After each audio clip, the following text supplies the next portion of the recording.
Live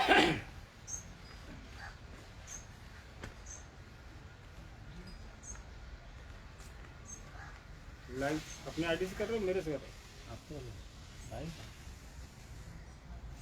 सभी गुरु भाई गुरु बहनों को मेरा प्रणाम है। आज सभी लोगों के अनुरोध पर साहब समय से पूर्व, पहले 7 तारीख का दिन निर्धारित था, लेकिन समय से पूर्व साहब ने अनुमति दी कि नहीं, बात करेंगे गुरु भाइयों से, क्योंकि शिवरात्रि भी नज़दीक है। उस संबंध में भी साहब आप लोगों से बात करेंगे, अन्य जिज्ञासाओं पर भी बात करेंगे। उसके साथ कुछ चीज़ें हैं जो हम आपसे शेयर करना चाहेंगे, आपसे बताना चाहेंगे सभी गुरु भाई गुरु बहनों को। अभी खास करके कुछ दिनों से लगातार सवाल आ रहे हैं कि शिवरात्रि कैसे होगी, कहाँ होगी, क्या करना है, नहीं करना है। खैर उस पर तो साहब आप लोगों से बात करेंगे ही, लेकिन इस बीच लॉकडाउन में जो भी कोरोना काल में शिव चर्चाएँ हुई हैं, साहब के मना करने के बाद भी लोग लगातार कार्यक्रम कर रहे हैं और शिव चर्चा को एक पेशा बना दिया है, आय का साधन बना दिया है लोगों ने। गुरु बहनों को, गुरु भाइयों को बेवकूफ़ बना करके, ढकोसला करके, पाखंड करके, जिसके साहब सख्त खिलाफ है। कि साहब ने साफ साफ पहले भी कहा है कि शिव शिष्टता में किसी पाखंड की कोई जगह नहीं है। यहाँ सिर्फ शिव की बात होनी है, महादेव की बात होनी है, किसी व्यक्ति को स्थापित नहीं करना है। और महादेव के नाम पे, उनके गुरु स्वरूप के नाम पे लोगों को ठगना या गुरु बहनों को, गुरु भाइयों को एक जगह इकट्ठा करके, जो खास करके कोरोना काल में भी मना भी है कार्यक्रम करना, सांस्कृतिक कार्यक्रम करना, ये बिल्कुल ही उचित नहीं है। खास करके अभी शिकायत आ रही है मुजफ्फरपुर में एक तुर्की जगह है, वहाँ के एक अजीत कुमार जी हैं, उनकी तस्वीरें और उनका वीडियो वायरल हो रहा है। इस कोरोना काल में भी वो मंच लगा करके गुरु बहनों के साथ कार्यक्रम कर रहे हैं, संगीत कार्यक्रम कर रहे हैं। इनको पूर्व में भी हम लोगों ने आगाह किया था, मना किया था कि इस कार्य को पेशा न बनाएं। तो इन्होंने पूर्व में भी कहा था कि ठीक है, हम लोग इससे अब दूरी बना लेंगे, लेकिन अभी अभी इनका एक वीडियो और उनका पोस्ट और ऑडियो भी वायरल हुआ है, जो मुख्यालय तक भी पहुंचा है। और बड़े दुख के साथ कहना पड़ रहा है कि अजीत जी जो है अपनी हरकतों से बाज नहीं आ रहे हैं, शिव शिष्टता को बदनाम करने पर तुले हैं। तो साफ शब्दों में मुख्यालय की तरफ से मैं बताना चाहूँगा कि अजीत कुमार को मुख्यालय के 3 संस्थाओं, मुख्यालय में 3 संस्थाएं काम करती हैं, शिव शिष्य परिवार, वैश्विक शिव शिष्य परिवार और शिव शिष्य हरिंद्रानंद फाउंडेशन, इन तीनों से पूरी तरह से ब्लैकलिस्ट किया जाता है। मुख्यालय से इनको कोई सरोकार नहीं है, न मुख्यालय के आदेश निर्देश पे ये चलते हैं, इसलिए इनके मुख्यालय में भी प्रवेश पर पाबंदी लगाई जाती है। और क्षेत्र में जो भी ये कार्यक्रम करते हैं, अगर उसमें तीनों संस्थाओं में से किसी भी संस्था का वो बैनर लगाते हैं या साहब दीदी की तस्वीर लगाते हैं तो इन पर कार्रवाई होगी। साथ ही जो लोग इनके कार्यक्रमों में जाते हैं, इनके सहयोगी हैं, उन लोगों से आग्रह है, अनुरोध है कि इनको प्रश्रय न दें और इनसे दूरी बना के रखें, क्योंकि ऐसे लोग आपको तो बदनाम करेंगे ही, अपने गुरु शिव को भी बदनाम करेंगे, साहब दीदी को भी बदनाम करेंगे। तो वैसे तमाम लोग जो इस तरह के कार्य में सम्मिलित है, उनके लिए समझिए कि मुख्यालय से यह एक सूचना भी है, आप कह सकते हैं, उनको चेतावनी भी है। कुछ लोग और भी हैं, सबका नाम अभी नहीं लूँगा मैं, कुछ खगड़िया ज़िले में हैं, कुछ मधेपुरा में भी हैं, कुछ मोतिहारी में भी हैं, कुछ गोपालगंज में भी हैं, अन्य भी जगहों पर हैं, छत्तीसगढ़ में हैं। लेकिन उन लोगों से आग्रह होगा कि सचेत हो जाएं, अन्यथा आगे से अब आप लोग के ये जो कारनामे हैं वो सबके सामने हम लोग लाएंगे धीरे धीरे, वीडियो, ऑडियो और फोटो के माध्यम से। तो अजीत कुमार को पूरी तरह से प्रतिबंधित किया जाता है। शिव चर्चा के कार्यक्रमों में न वो सम्मिलित हमारी तरफ से होंगे, न उनके द्वारा आयोजित कार्यक्रम में कोई सक्रिय गुरु भाई बहन से अनुरोध है कि वो न जाएं। चलिए, अब तो ये हो गई बात व्यवस्था की। अब आने वाला समय शिवरात्रि का है, साहब आपके बीच बैठे हैं, कुछ दिन पहले साहब की लिखी हस्तलिखित पुस्तक भी प्रकाशित हुई है, उससे संबंधित भी कुछ जिज्ञासाएं आई हैं।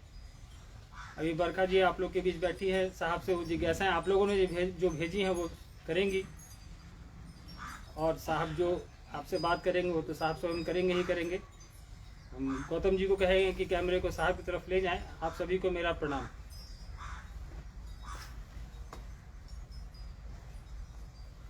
लाइन चालू है का यार? सभी को मेरा प्रणाम। लंबे समय के बाद मैं ऑनलाइन हुआ हूँ।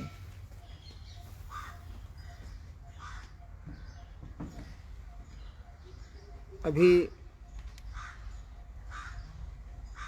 कोरोना का जो प्रकोप है घट तो जरूर गया है,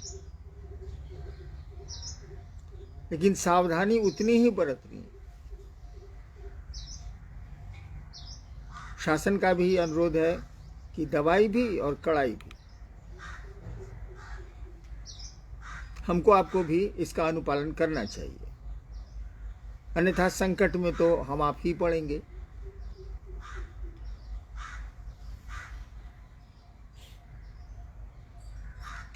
अब आ गई शिवरात्रि, फिर आएगी होली। पर्व त्योहार आते ही रहते हैं। शिवरात्रि में मैंने लोगों से अनुरोध किया है कि अपने घरों में शिव की पूजा करें, करनी भी चाहिए पूजा,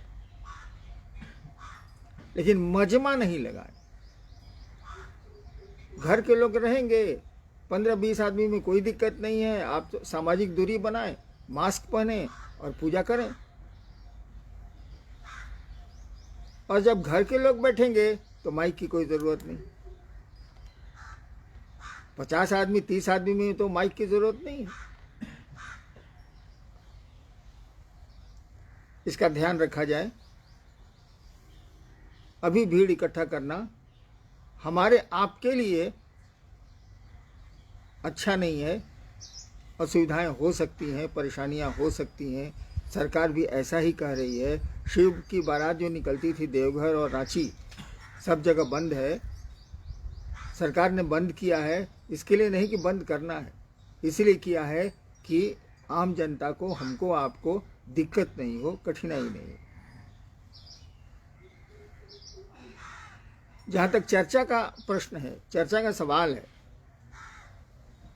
साप्ताहिक चर्चाएं चालू कर दी गई, लेकिन अन्य चर्चाओं पर अभी भी रोक। साप्ताहिक चर्चा में अगर 20-25 लोग रहते हैं, सप्ताह में जो चर्चा होती है जहाँ तहाँ 20-25 लोग रहते हैं, सामाजिक दूरी बनाते हैं और मास्क पहनते हैं, तो इसकी अनुमति है। लेकिन साप्ताहिक चर्चा के बहाने अन्य चर्चाओं की अनुमति नहीं है। इसलिए नहीं है कि दोनों चर्चाओं में कोई अंतर है, अंतर कुछ नहीं है, मात्र भीड़ का सवाल है, ज्यादा संख्या का सवाल है। संख्या बढ़ेगी तो हमको आपको होगी असुविधा। इसलिए मेरा अनुरोध होगा आप लोगों से, है भी, कि अभी कोरोना से भय की जरूरत है। लड़े हम जो जरूर, सुरक्षा तो करेंगे ना।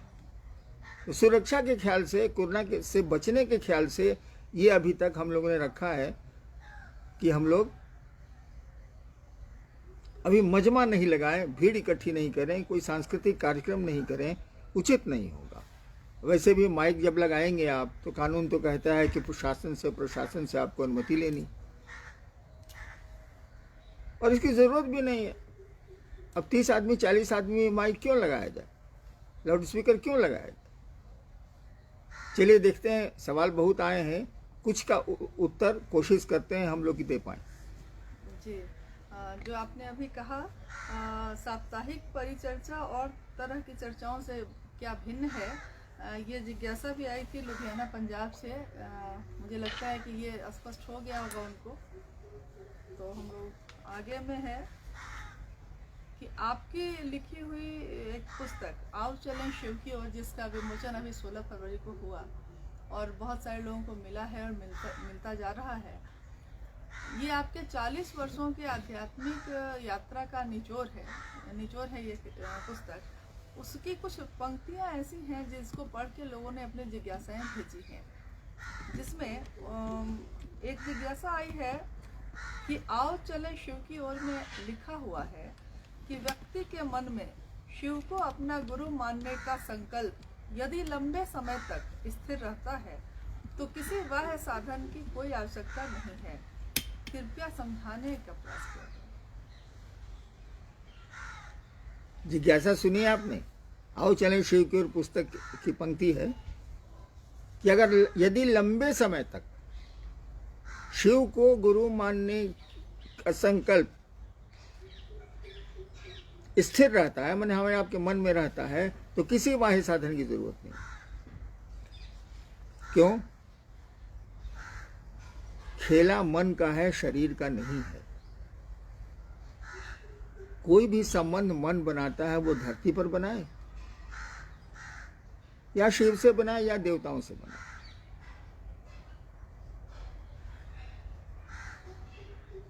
तो जब मन का खेला है, मन का सब कुछ है, रिश्ते मन बनाता है, शत्रुता मन करता है, मित्रता मन करता है, तो कहा गया है कि मन में अगर शिव को अपना गुरु, शिव को गुरु मानने का नहीं, शिव तो गुरु है ही नहीं, उनको मानिए चाहे नहीं मानिए क्या फर्क पड़ता है। अपना गुरु मानने का संकल्प अगर स्थिर रहता है तो किसी बाह्य साधन की जरूरत नहीं। वो 3 सूत्र भी आप सुनते हैं, या किसी काम को करने की जरूरत नहीं है। अगर आप भूलते नहीं हैं कि शिव आपके गुरु हैं, अगर हम आप नहीं भूलें कि शिव हमारे गुरु हैं, मेरा गुरु है महादेव, तो किसी साधन की जरूरत नहीं है। दिक्कत क्या होती है, हम लोगों का मन भूल जाता है। जगत के आपाधापी में हम लोग भूल जाते हैं कि शिव हमारे गुरु हैं। ये बात दिमाग से हट जाती है। अगर नहीं भूलें तो धीरे धीरे ये बात, ये विचार आपके हमारे दिमाग से हम लोगों के दिल में उतरेगा, हृदय में उतरेगा, जो भाव जहाँ से पैदा होता है। इसीलिए कहा गया है कि अगर मन में शिव को अपना गुरु मानने का भाव लंबे समय तक स्थिर रहता है तो किसी बाह्य साधन की जरूरत नहीं है। शिव तो गुरु हैं, वो गुरु का काम करते हैं। आपके साथ भी वो गुरु शिष्य का संबंध बना लेंगे, बन जाएगा। लेकिन मन में शिव रहे तभी न बनेगा, मन में कोई रहे तभी न संबंध बनेगा। मन से ही दूर हो गया तो संबंध भी सो जाए। नेक्स्ट जी, इसी पुस्तक की एक पंक्ति है जो आपने अपनी अनुभूति में लिखा है कि मेरी स्वानुभूति है कि पीड़ा के क्षणों में शिव की दया का संचार त्वरित हो जाता है और स्वकर्मों से आई विपदा, व्यथा और विपत्तियों का आघात मन से तिरोहित होने लगता है। शायद सभी के साथ ऐसा ही होता है जिनके प्रिय शिव हैं और अथवा जो शिव के प्रिय हैं। तो ये पंक्ति हम लोग समझ नहीं सके कि आपने ऐसा लिखा है कि जिनके प्रिय शिव हैं अथवा जो शिव के प्रिय हैं, इसका क्या अर्थ हुआ? आप क्या कहना चाहते हैं? मैंने लिखा है आओ चले शिव की ओर में। अच्छा एक बात बताइए आप लोग कि लेखक से काहे पूछते हैं? लेखक अगर अंडमान निकोबार में रहता है तो बिहार आज झारखंड से पूछने जाइएगा कि आप क्या लिखें? अरे अपने पढ़िए, अपने समझिए। मैंने लिखा है कि मेरी स्वानुभूति है, मेरी अपनी अनुभूति है कि जब दर्द इंसान का बढ़ता है, यानी पीड़ा के क्षण आते हैं और आएंगे ही आएंगे। इस धरती पर आए हैं आप तो दुख आपको आने ही आने हैं। यहाँ से कहीं निकलिएगा तो अच्छी खराब दोनों तरह की सड़क मिलेगी। तो जिंदगी में भी खराब सड़कें भी मिलती हैं, अच्छी सड़कें भी मिलती हैं। दुख और खुशियाँ हमेशा चलती रहती हैं। मैंने देखा है कि जब दुख हमारे ही अपने कर्मों से आते हैं, वह परमात्मा तो किसी को कष्ट देता नहीं, वो तो कर्म फल हमारे हैं। कर्म हमने किया है तो फल हम लेते हैं। तो पीड़ा के क्षणों में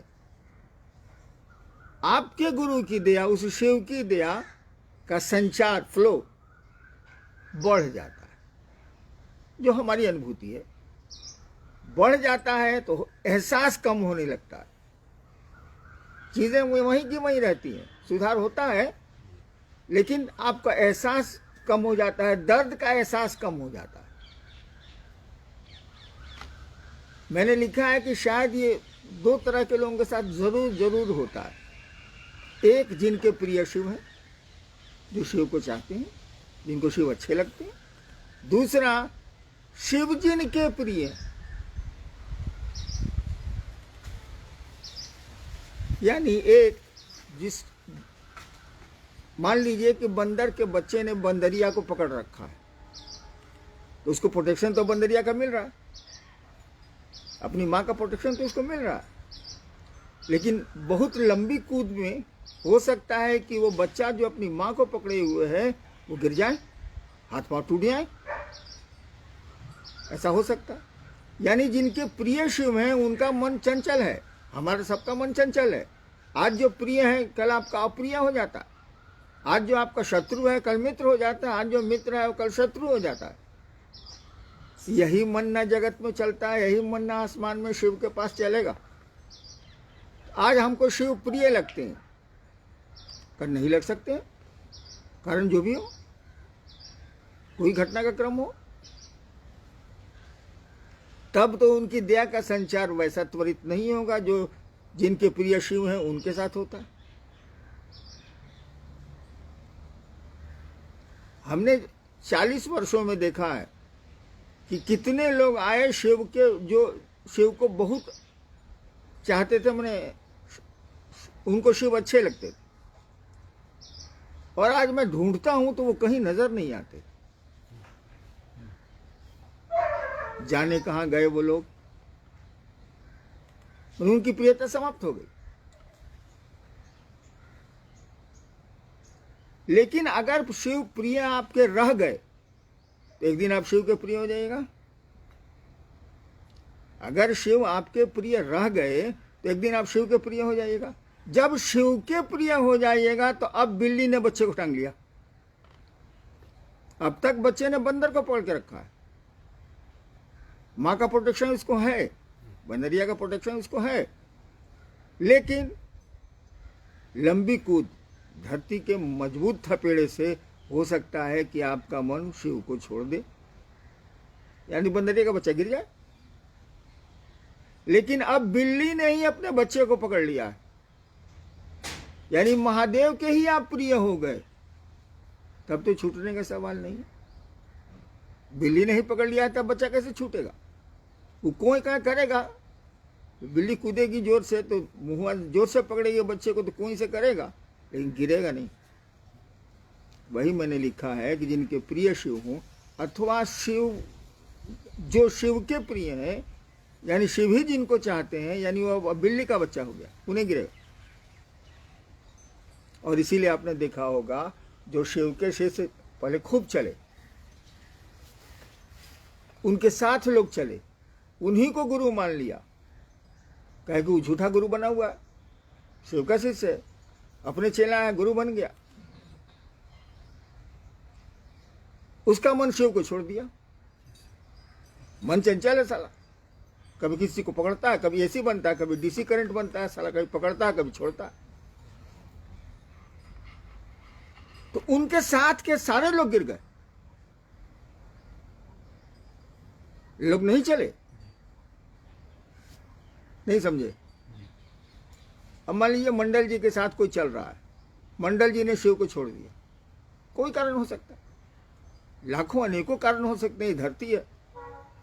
अब मंडल जी को अपना अगुआ मानने वाला वो भी गिरेगा, उसके भी शिव छूटे, इनके तो छूटे ही छूटे, हम तो डूबे हैं सनम, तुमको भी ले।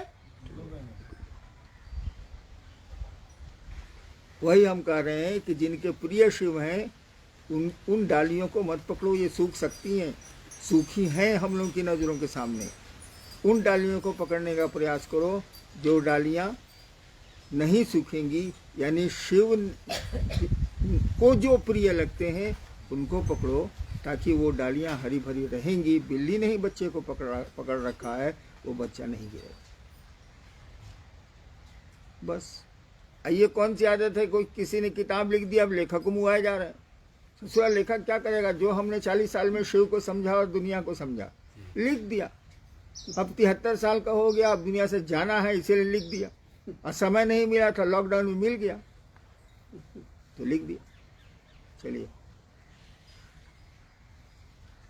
तो स्वाभाविक है, आपने इतना कष्ट किया है लिखने में, तो थोड़ा समझाने में तो समय देना होगा, क्योंकि सामान्य प्रवृत्ति से, सामान्य जो समझ है उसमें थोड़ा समझने में दिक्कत होती है। और आपने कहा भी है कि ये पुस्तक दिमाग से नहीं समझी जा सकती है, दिल से समझना पड़ेगा इसको। हाँ भाई, जी इस पुस्तक को दिमाग से नहीं समझ सकते, इसीलिए कि वो दिमाग से लिखी नहीं गई है, दिमाग से समझिए कैसे। जी वो पुस्तक दिल से लिखी गई है। और सच पूछिए तो मैंने लिखा भी नहीं है, कलम मेरी थी, कागज मेरे थे, लिखाने वाला कोई दूसरा कोई था जो हमको आपको दिखता नहीं। तो ये दिल की बात लिखी गई है, तो दिल से ही न समझिएगा। शिव विचारों से नहीं पकड़ाएंगे, भाव से पकड़ाएंगे। इसलिए खुद ही भाव सत्ता है, भाव से पकड़ाएंगे। भाव सत्ता को दूसरी चीज से कैसे पकड़ लेंगे आप? तो किताब अगर भाव से लिखी गई है तो आपको भाव से पकड़ना होगा। और भाव दिल का पक्ष है, दिमाग का नहीं। दिमाग से विचार पैदा होते हैं। हाँ जी। इसमें आपने इसी पुस्तक में ये आपको क्यों लिखना पड़ा है कि मार्ग शिव शिष्यता का है और मंजिल भगवान शिव स्वयं। ये पंक्ति इस पे भी खत्म हो सकती थी कि मार्ग शिव शिष्यता का है और मंजिल भगवान शिव, लेकिन आपने इसमें एक शब्द जोड़ा है कि मंजिल भगवान शिव स्वयं। इसका क्या अर्थ होता है? इसमें क्या अंतर है? मैंने लिखा है मार्ग शिव शिष्यता का है। मैंने आपने शिव को गुरु माना है तो मार्ग शिव की शिष्यता का है। मंजिल शिव, तो शिव पर मैंने छोड़ा नहीं। इतने ही से काम चल सकता था कि मंजिल शिव, भगवान शिव। नहीं, हमने लिखा कि मंजिल शिव स्वयं, खुद। यानी शिव शिष्यों में कोई बाबा जी नहीं है, शिव शिष्यों में कोई अगुआ और श्रेष्ठ नहीं है। और अगुआ श्रेष्ठ हैं तो देख लीजिए क्या हो रहा है। अभी वीडियो वायरल हुआ है मुजफ्फरपुर साइड का। लग रहा है कि साहब एकदम महिलाएं हैं, लाल कपड़ा में हैं, एक आदमी खूब फूल माला पहने हुए है। तो हम लिखे नहीं हम कि शिव स्वयं। आप तो खुद ही शिव बनते जा रहे हैं। आता जाता कुछ नहीं है, शिव बने जा रहे हैं। एक आदमी की बात नहीं कर रहे हैं, बहुतों की बात है। आदमी का जगत के आकर्षण में मन रहता है, बिल्कुल सही है। लेकिन शिव को तो कारोबार में नहीं डालें, शिव को तो व्यापार में नहीं डालें, शिव शिष्यता को तो तिजारत का अड्डा नहीं बना लें। आप धरती उधाइले व्यापार के लिए करिए। अब शिव शिष्य और शिव शिष्या को लेकर नौटंकी क्या कर रहे हैं भाई साहब? वो आपकी बहनें हैं, आपके भाई हैं।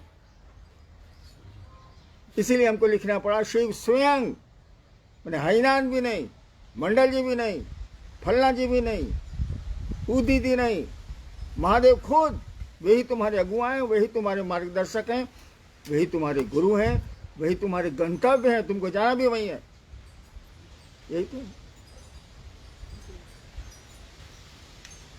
इसी में आपने अपने उन समय के बारे में लिखा है जब आपने शिव को गुरु बनाया था और धीरे धीरे आप कहते हैं कि मैं अकेला चला था, कारवां बनता गया।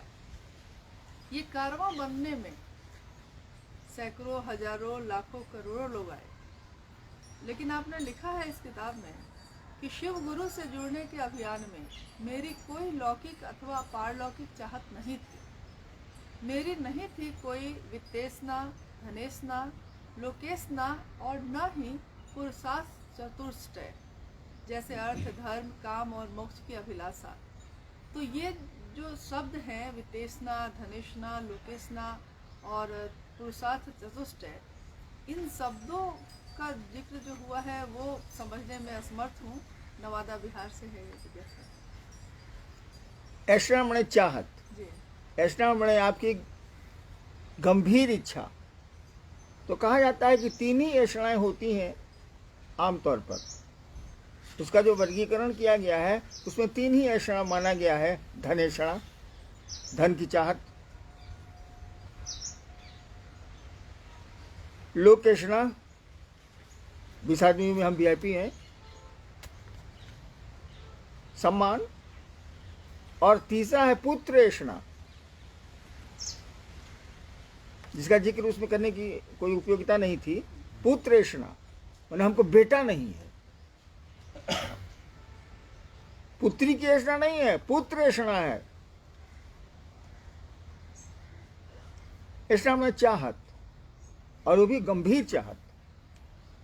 तो हमने लिखा है कि शिव को जो मैंने गुरु माना और लोगों को बताना शुरू किया, तो उसमें मेरी कोई ऐसा नहीं थी।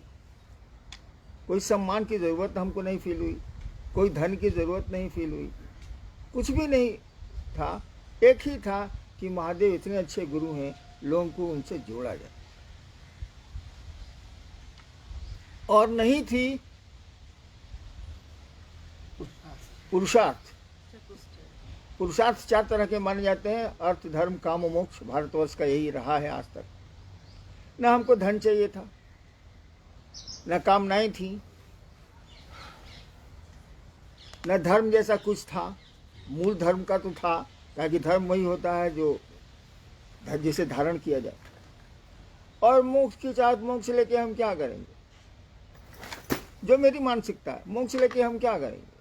एक तो शिव है, एक तो ईश्वर है, तब तो जगत का ये हाल है, इंसान की ये स्थिति है।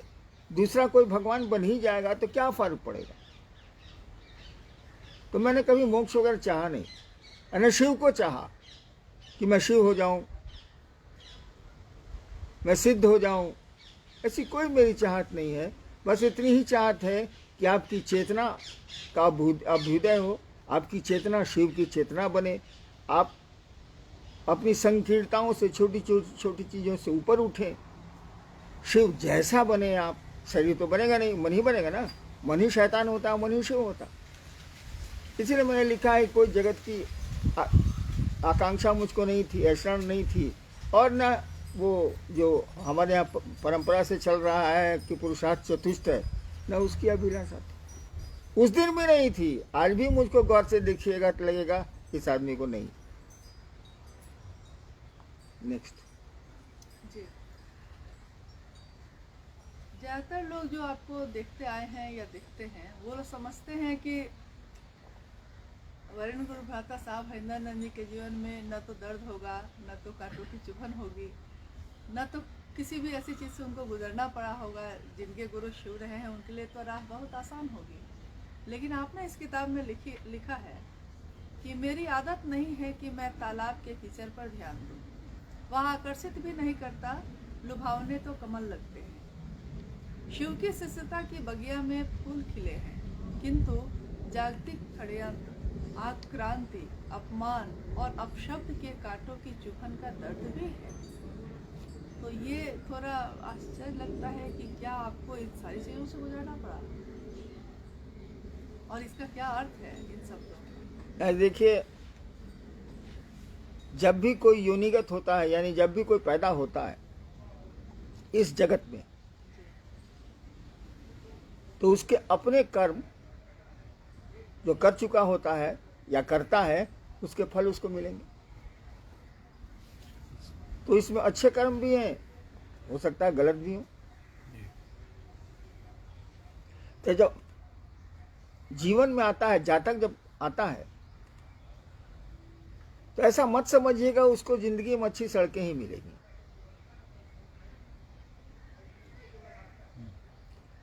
आप भी शहर में चलते हैं, कहीं चलते हैं, तो आपको हर जगह अच्छी सड़क मिलेगी, इसकी कोई गारंटी नहीं ही मिलती है। कम से कम घर तक, एनएच तक जाने में, घर और एनएच के बीच में तो ऊबड़ खाबड़ मिलता ही मिलता। एनएच पर भी दिक्कत है, जहाँ था वो तो होना ही होना। तो जीवन में तो मिलेगा। मेरे पिता भी क्लास 1 अफसर थे, बाद में शिक्षा विभाग के बिहार के निदेशक भी हुए, डायरेक्टर भी हुए। लेकिन बचपन से मेरी कुछ आदत ऐसी थी कि किसी को अच्छी नहीं लगेगी। अब बच्चे से मसान में मैं रह रहा हूँ, अफसर का बेटा हूँ, शमशान में रह रहा हूँ।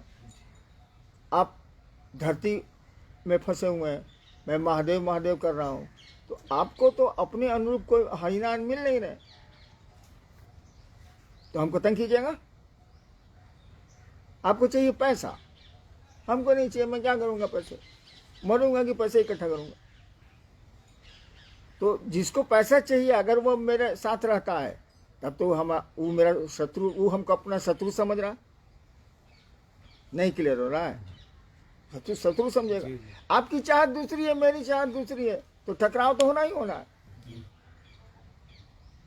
तो टकराहट होती रही तो मुझ पर आक्रमण भी होते रहे, अटैक, आक्रांति मन आक्रमण, अपशब्द, गालियां भी दी गई, और क्या जी, अपशब्द के कांटों की चुभन। नहीं और शब्द भी है उसमें जी, आक्रांति, अपमान। अपमान, आपके मन के लायक नहीं हम होंगे तो आप अपमानित करिएगा ना हमको। तो जब तक मैं सरकार में था, शासन में था, हमको अपमानित करने का आपको मौका नहीं मिला, साहस नहीं हुआ। जब नौकरी छूटी तब मौका मिल गया कि वो इस साला बूढ़ा हो गया, इसको अब तंग करो, तो चारों बल से भाला मारने लगे लोग। बचपन में भी पिता के मन से नहीं चला मैं, कोई चाहेगा पढ़ता लिखता नहीं है, यही करता है। तो गलती मेरी है, गलती लोगों की नहीं है। हर एक आदमी अपने मन से चलता है भैया, आपके मन से क्यों चलेगा वो? उसको पैसा चाहिए, उसको सुविधा चाहिए। और मैं तो भाई जमीन पर सोने वाला आदमी, कुर्सी दे दीजिए बैठ जाऊंगा, जमीन पर नहीं दीजिए जमीन पर बैठूंगा। लेकिन आप तो जमीन पर बैठने पर आपको खराब लगता है, तो मैं कुर्सी नहीं दूंगा तो आपको खराब लगेगा। एक आदमी बैठा हुआ था, 20-25 आदमी बैठे हुए थे, चाय आई, अब चाय देने वाले ने एक आदमी को चाय छोड़ दी, भूल गया वो, उस आदमी ने मांगा नहीं। ये घटना 22 साल पुरानी है, उसके बाद वो आदमी नजर नहीं आया। हमने खबर भी भिजवाई उसको, तो कहा कि नहीं हमको चाय उनके नहीं मिली, हम नहीं जाने। इस मानसिकता से आप जीते, हम जीते। तो इस मानसिकता का जो आदमी रहेगा वो आपको कैसे लाइक करेगा भैया? वो कह रहा है सिनेमा हॉल में चलो, आप कह रहे हैं जा रहे हैं मसान। वो कह रहा है कि चलो क्लब, आप कह रहे हैं शिव चर्चा में हम जा रहे हैं यार, तो पसंद कैसे करेगा भाई? तो आक्रांति भी मेरे साथ आई, मैंने आक्रमण का, लोगों ने आक्रमण भी किए कि मारो सारे को, गालियां भी दी। इसलिए देखते हैं मैं एक जगह कहाँ रहता हूँ, भागता चलता हूँ। रांची में 3 जगह मैंने बदला, देवघर में भी 2 जगह बदला। तो पब्लिक हमको तंग नहीं करती है, वो हमसे जो सटा हुआ है ना वह तंग करता है। पब्लिक को हमसे क्या लेना देना, जनता को हम किसी से क्या लेना देना, दूसरे से आपको तो लेना देना होता नहीं। जिससे लेना देना है बस उसी से मतलब है। हमें है अपनों का भय है, यही मैंने लिखा है, और क्या लिखा। हाँ, लेकिन जो मैंने काम किया महादेव की दया से 80 से लेके अब तक, उस फुलवारी में फूल खिले हैं भाई साहब। ठीक है, कांटों की चुभन भी है। उसी में आगे हमने लिखा है कि सड़े हुए पानी को कौन देखता है, लेकिन जब कमल खिल जाते हैं ना तो हम लोग गाड़ियां रोकते हैं, एको को तोड़ो नहीं आता। कमल नहीं रहता है तो नाक पर रुमाल रख के गाड़ियां पास करती हैं, कीचड़ महकता है। लेकिन कमल रहता है तो कैसा हम लोग करते हैं, ए गाड़ी रोको जी, कैसे कमल तोड़ो ना, क्या खूबसूरती है।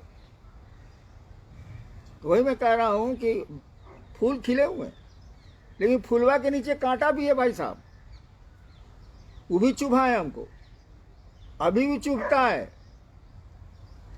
मैं कहता ही हूं कि मेरे चारों ओर भाले की नोक है, और उस बीच से मुझको निकलना पड़ता है भाई साहब। और जान लीजिए, शिव की ओर सामान्य आदमी चलता है, उसके दर्द का एहसास हमको आपको नहीं है, उसकी पीड़ा का एहसास हमको आपको नहीं है।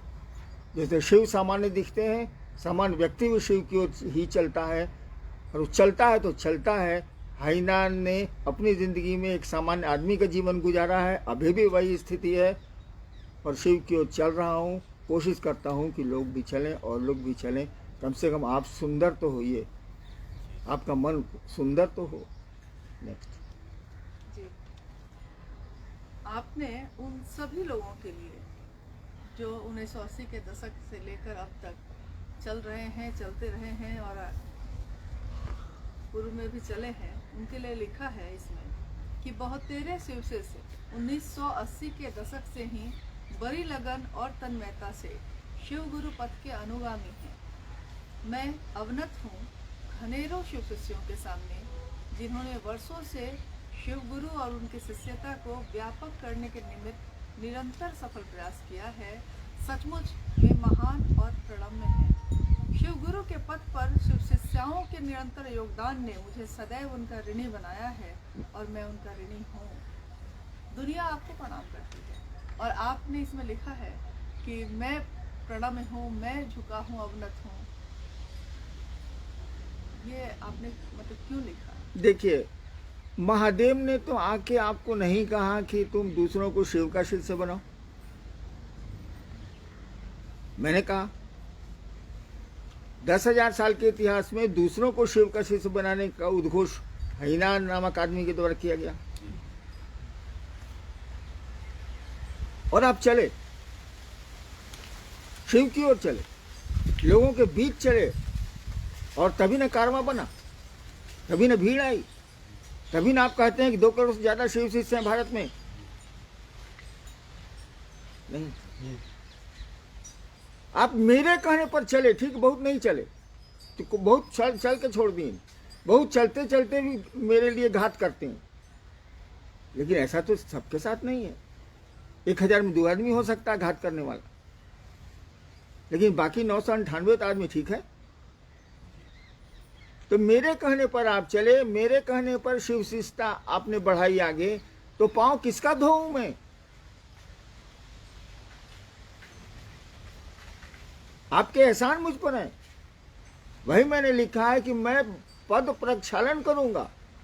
जो लोग शिव के मार्ग में, शिव शिष्यता के मार्ग में चल रहे हैं, चल ही रहे हैं 80 से 90 से, मैंने लिखा है कि मैं उनका पांव धोऊंगा। वो मेरे लिए प्रणम्य है, मैं उनको प्रणाम करता हूँ, अवनत हूँ, उनके सामने झुका हुआ हूँ। ये शिव शिष्यों के लिए कहा। शिव शिष्याओं को भी कहा, जो महिला शिव शिष्य है उनको भी कहा कि वो लोग भी तो अथक परिश्रम कर रही हैं इस काम में,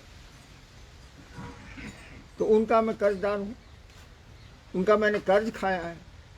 एक शुरुआत मैंने की, मैंने कहना शुरू किया, और तब आप किए चले जा रहे हैं, किए चले जा रहे हैं। ऐसा तो नहीं कि आपको परेशानियां नहीं हुई, यहाँ तो साल परेशानी होनी है, कौन बचा है इससे? तब भी आप चल रहे हैं। जो चल रहे हैं उनको मैंने प्रणाम किया है, मैंने कहा है कि मैं आपके पाँव धोऊंगा। चल रहे हैं सो आप चल रहे हैं, आप सही में महान। गुरु भाइयों को भी मैंने कहा है कि आपका मैं पाँव धोऊंगा। गुरु बहनों को भी मैंने कहा है कि मैं आपका ऋणी हूँ, आपका कर्ज मैंने खाया है, आपके एहसान मुझ पर हैं, आपने शिव की दिशा में पांव बढ़ाए हैं, लोगों को शिव की ओर प्रेरित किया है, महादेव की ओर। चलिए भाई, सबको प्रणाम।